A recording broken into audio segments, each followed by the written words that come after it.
വളരെ കാലത്തിന് ശേഷം ഒരു അതിഥി എത്തുന്ന മഹത്തായ ദിവസം. എന്റെ മനക്കിലേക്ക് സ്വാഗതം.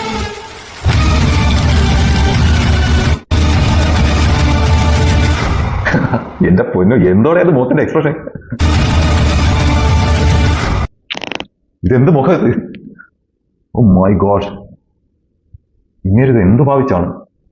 ഓ മൈ ഗോഡ്, ഇതിൽ വേറെ ഒന്നും പറയാനില്ല. ഇങ്ങനെ oh my God, oh my God, we are lucky.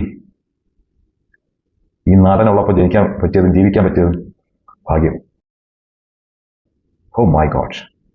സൂക്ഷ്മാഭിനയം എന്ന് പറയുമ്പോൾ ഒരു 10 വർഷം മുമ്പ് മോഹൻലാലിനെയാണ് മനസ്സിൽ വരുന്നത്. ഇപ്പോൾ സൂക്ഷ്മാഭിനയത്തിൽ റിസർച്ച് നടത്തുന്ന മമ്മൂട്ടിയാണ് ഇപ്പോൾ കാണാൻ പറ്റുന്നത്. ഓ മൈ ഗോഡ്, വളരെ പെർഫോമൻസ്.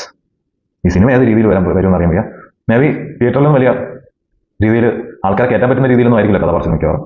ഭൂതകാലം ആ ഒരു ടോണിൽ തന്നെ അതിലും കാട്ടി കുറച്ച് ഡാർക്കായിട്ട് പോയാലേ ഉള്ളൂ. ബട്ട് മമ്മൂട്ടി